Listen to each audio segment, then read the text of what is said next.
Well, actually, we'll hear from those guys in just a few minutes. I cannot forget about the outstanding coverage that my guy Simon Williams has been doing in the city of Cleveland. So let's send it over to him, and then he'll talk about what Nate Oates and Mark Sears had to say. Simon.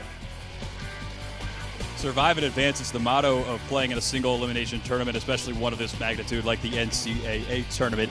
And while round one against Robert Morris really felt like Alabama was playing not to lose as opposed to playing to win, game two, round two, this time against St. Mary's, saw an Alabama team that was prepared for a bruising Gale squad. They absorbed the first and second blows from the St. Mary's team, and they responded. And they acted on their game plan. I thought it was a really mature performance from Alabama today. Yeah, they're the second seed. They've got high hopes. They are a national title contender, but they got a lot of young players in this rotation. I especially thought the underclassmen and the underclassmen guards, to be most specific, were really impactful. As for the upperclassman guard, graduate transfer student Chris Youngblood, he's one of their go-to guys for this squad. And he's also one of the most important pieces to making everything work. In between plays, he's the guy who brings the huddle together. He relays the signals from head coach Nate Oates and makes sure things are executed and holds guys accountable. And I really thought he was able to execute on his game plan as kind of the on-court leader for this group, and he was able to instill some of that messaging to the younger guys. I thought Aiden Holloway was great. LeBaron Philon, he really found his stride reading the defense as well and attacking when needed. So, the guards, they look really good when the ball's moving. We've got 6 guys with double-figure scoring. How about 15 of 29 made field goals in this game came with assists? So that meant not only the shots were good, but the passes that got them there were pretty good too. Speaking of the guards, let's hear from the man from Muscle Shoals, Alabama's lead guard and leader on this team, Mark Sears. It's with them, they want to slow the pace down and they want to try to make us play very slow, but I feel like we did a very good job at times of really pushing the pace and just try to, play our brand of basketball, and I feel like we really did that. I think we were the first team to put 80 points on them all year, so, we did a really good job tonight. We got up on 13 at the half. We knew they weren't going to go away. They came out in the second half.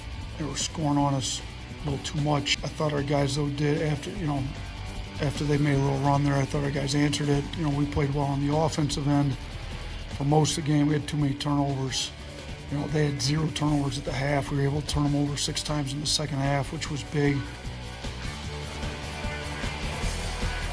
Guards take you really far in this tournament, especially upperclassmen guards, but it's the big guys that are really the glue to making this whole thing work, especially for a team like Alabama that's so structured on a downhill north-south operation, looking at the top of the paint to the low block, both offense and defense. That's really how they're structured, really just right through the middle. That's a really key priority. How about Cliff Amore? I want to talk about the graduate center transfer from Rutgers, the big man. He was battling all weekend. He hurt his left ankle. He fell down on a rebound against Robert Morris, twisted it, hurt it, but just kind of, muscled through it. And he would go on today to hurt his left thigh and take a shot to the face, and yet he still put up a 10-11 rebound double-double and had 2 monster dunks in the second half that got this crowd that was mostly Michigan State fans. They got really rocking and rowdy as well. Aiden Sherrill, how about the young kid, the freshman? He comes in and steps up big. He only played 11 minutes, got 4 really crucial rebounds, but when Amore was dealing with that left thigh injury on the bench, it was Sherrill who stepped in and provided the interior defense against a really old, intelligent, and just really physical and tough St. Mary's team. Now, I'll leave you with this. Just outside the locker room before the media was allowed in, the coaches were huddling up, and my head was turned. I was facing away from him, so I couldn't hear who it was. But one of the assistant coaches said, quote, "We're basically playing a version of ourselves. We just got to out-punk them." That's what he said.